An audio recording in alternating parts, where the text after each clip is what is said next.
Yo, what's up, guys? Welcome to Momentum. This is number 277, coming to you live after day number 2 of the Mastermind, Pace Morby's Mastermind. If you guys don't know, it's the logo here on the hat.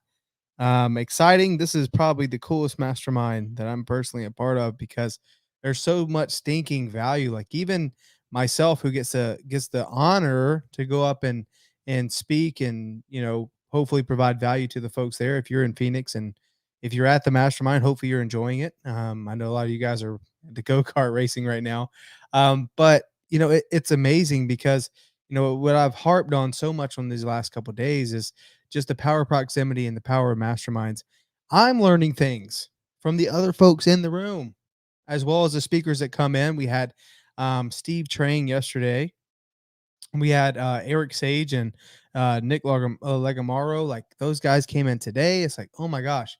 And they just blew everyone's mind with creative finance. So if you're ever on the fence, man, these things are so worth it because no matter where you're at, in your business, because reality is we're all in different places. No matter where you're at, you're going to get some value. But the theme of today is what I want to share with you guys. Number 277. I said the secret sauce to having a successful REI business. It's looking across the board, looking across the board. Your typical REI business starts with your wholesale business. I say wholesale business, but in reality, is your acquisition business, bringing leads, bringing deals in, and deciding what box it should fit in. Does this fit in your wholesale box? Does this fit in your fix and flip box? Does this fit in your creative finance hold box? Does this fit into your buy with cash burr box? Does this fit into a real estate referral box? Like what box does that lead fit in?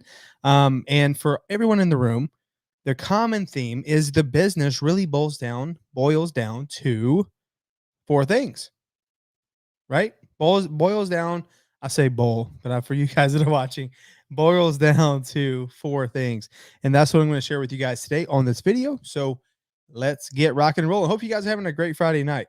So I want to come to you guys a little bit earlier because I've been up since super duper early and I'm like, I'm probably going to fall asleep here soon. So let's rock and roll. Let's do this thing.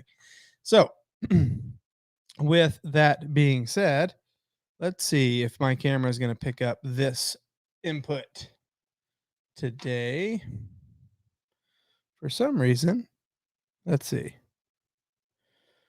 Well, if it doesn't pick it up, then I'll just use my I'll use my screen record. Anywho, the purpose of today's video is to show you those four things, and I'm going to try it one more time.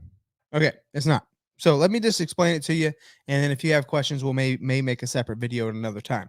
So the four things that really boil down to the most successful businesses, it starts at the top. But the reason why I want you to segment your business in four different places, it's important that if you have a business partner, if you have someone that you're trying to work with, where does their job start? Where does your job begin?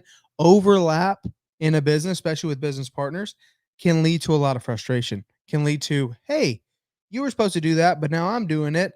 And then the thing that I was supposed to do, you're doing it.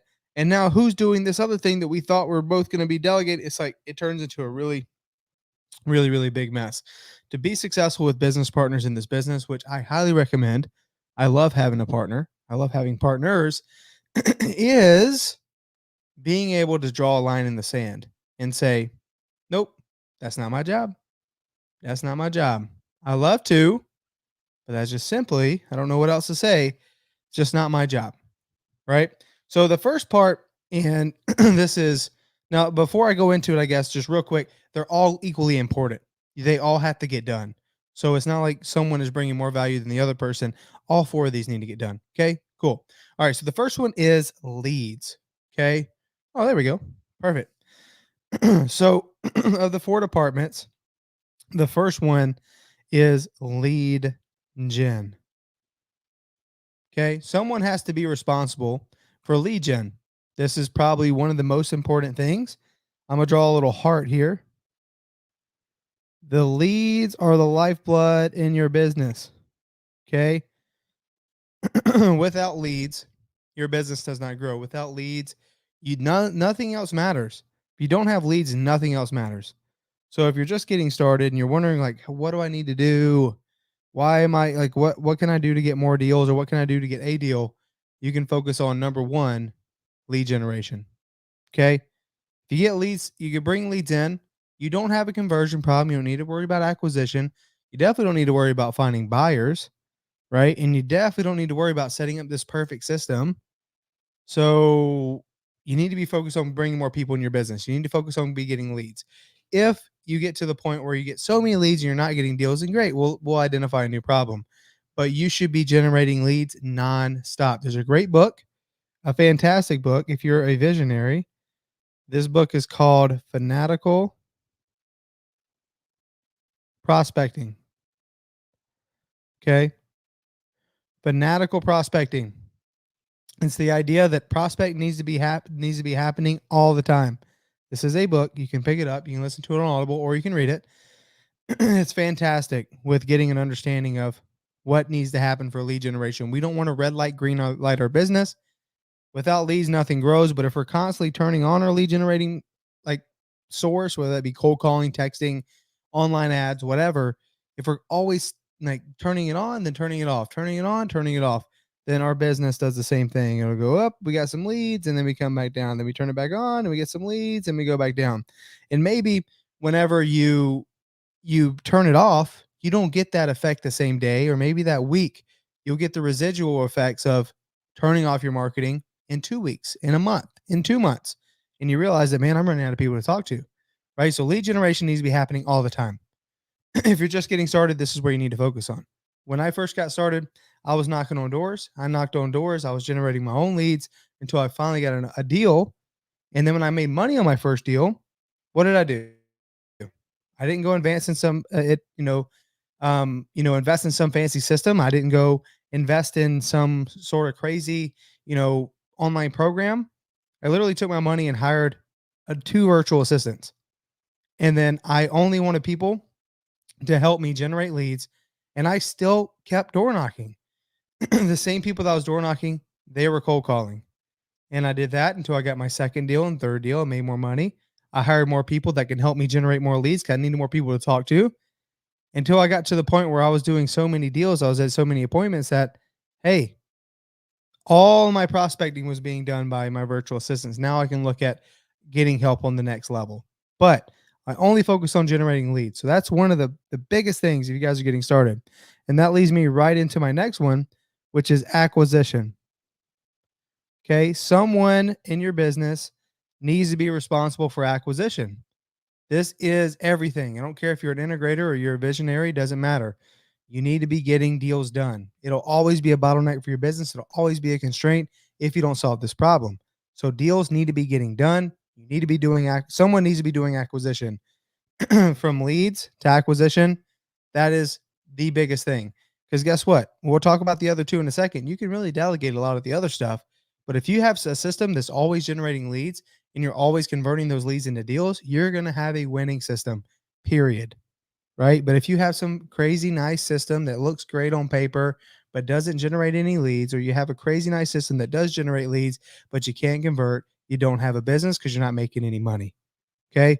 You need to be able to convert these. In the conversion national average, I'm just doing national average from what we see. National average is one deal per 50 leads. Okay. National average, one deal per 50 leads. Make sure I really bold this one here. One deal per 50 leads. Something we can all control, right? If you're getting 100 leads and you haven't converted a deal, maybe we should have that conversation, right? If you have 200 leads and you haven't gotten a deal, we might have a conversion issue here at the acquisition level, okay? But we don't know that unless you generate enough leads, enough quality leads. So that's really the 1-2 punch to really build something meaningful. You can build $1 million business just being good off generating leads and converting them into deals, right? But again, if you have a partner, we're talking about drawing a line in the sand. Another major department is Dispo. Okay, disposition is the selling of the deal. I typically say if you're in virtual markets or just in general, because you're marketing to distressed homeowners, you want to contract 2 properties for every one you want to see close. 1, 2, close. Whoops. Let me erase that. Because there's a lot of things that's out of our control when we work with sellers. Title issues, liens that pop up after we thought we have a deal. Liens come in and they kill the deal. Or I mean, there's a whole list of things that could kill a deal. But just on average, you want to contract 2 properties for every one that you want to close.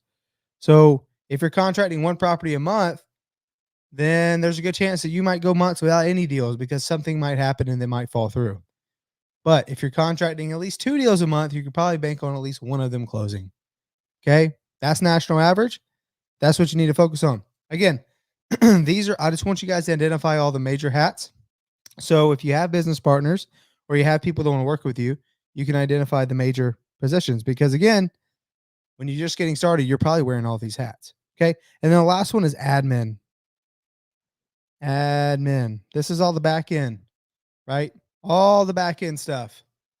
Whether that be payroll, whether that be making decisions on ad spend, formatting data, getting it ready for the dialer, checking your phone numbers, all of that stuff, all the back end stuff that's in admin.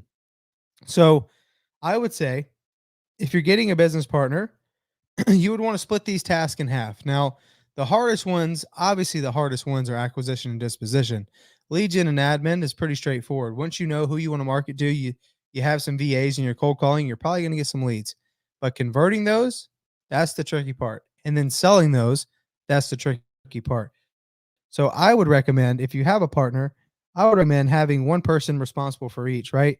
So for me, in the past, I have handled this, right? And then my partner, I'll put P, have handled this.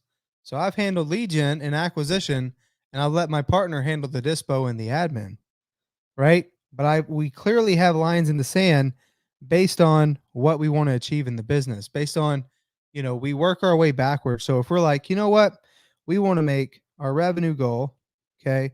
So our rev goal, let's just say we want to make 100K a month, right? Who wants to make 100K per month? Pretty attractive, right? So if I know my revenue goal is 100K per month, then I can work my way backwards to say, okay, well, if my average assignment, and a lot of this, guys, you won't even get until you've done a deal.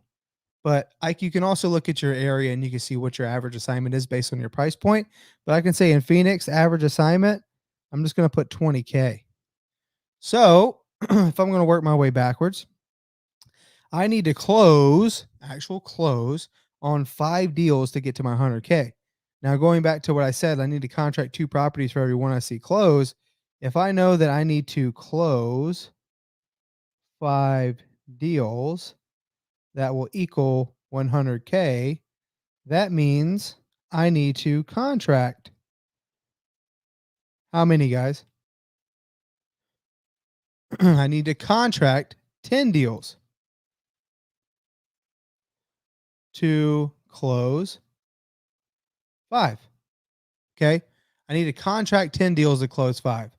So now that I can see, it's like, okay, well, if the national average is 1 deal per 50 leads, then that means if I need to contract 10 deals, that means I need to do 50 leads times 10, which will equal 500 leads per month. If I want to have a $100,000 business, assuming I don't have any constraints, assuming that I have a good acquisition person that can convert at least 1 in 50 leads, I'm always prospecting, I'm always getting great leads in the door. I have a disposition process. I have dispo people that, we're able to sell 1 out of every 2 deals that we get in the door. If it's a sellable deal and everything, we're closing on 1 out of every 2 properties. We have one of my business partners or me is handling the admin side. My business is going to get super duper predictable when I focus on this first, right?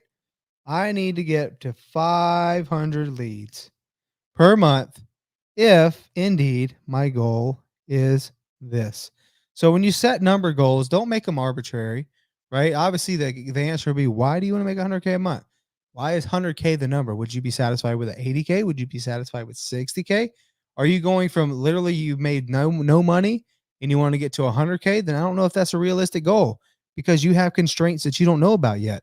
You don't have your acquisition process down. You don't have your lead gen process down. You don't have your dispo process, right? Maybe your first revenue goal should be 25K, right? So like, okay, maybe two or maybe like two deals a month would be amazing, right? That's a good place to start because in the beginning, I bet your average here on your acquisition, this number, you're probably going to be like 1 in 80, 1 in 90, right? And over time, as you get better, you start getting this number down, the 1 in 50. Okay, so set your goals in accordance to where you're at. But once you get these systems down and assuming there's no really major constraints, getting to 100K per month is not that crazy once you have those things figured out. Those are the four really major departments in any acquisition business, real estate investing, wholesale, whatever you want to call it. Again, we're just bringing deals in the door and we're deciding what we want to do with them. Fix and flip, wholesale, buy and hold, creative finance, hold, creative finance, wholesale, like so many different exit strategies on these deals, but we do it by focusing on leads first, right? So that's why lead gen is the heart of your business. Acquisition, disposition, admin. Highly recommend if you have a business partner, you split it, right? And you have clear lines in the sand. So that's today's video, guys. If you got value from it, which I hope you did. Sorry, I realized my video wasn't on for most of that, but you did get to see the iPad. If you got value from this video today and you thought this was something that you can start implementing, or maybe that was like, oh, okay, that was a unique perspective. That was what you needed, which I hope it was. If you found value, as always, guys, please like this, but please share it and head over to the YouTube channel, hit subscribe. It helps more than you know. We're growing the YouTube channel, and it's thanks to you guys for tuning in. Hopefully, again, you like coming live a little bit earlier rather than all past midnight. But yeah, guys, thanks for coming and hanging out. This is some cool stuff that we've been doing in the mastermind. We're going to be doing hot seats tomorrow, so I'm going to have even more takeaways for you guys come tomorrow night. And then next week, Monday and Tuesday, some people are staying and hanging out. So if you're in the Phoenix area and you want to come hang out at our brand new office that we closed today, we're going to go around and we're going to knock on doors. We're going to call sellers. It's going to be a ton of fun. So I will implore you, if you want to, come hang out. We'll do the whole thing, do the real estate game. It's going to be a ton of fun, and hopefully you guys find value from that too. But as always, guys, thanks again for coming and hanging out. If you need anything, you know where to reach me, Matt Beard at startvirtual.com or Matthew Beard _ on Instagram. Thank you guys so much. We'll see you next time. Peace.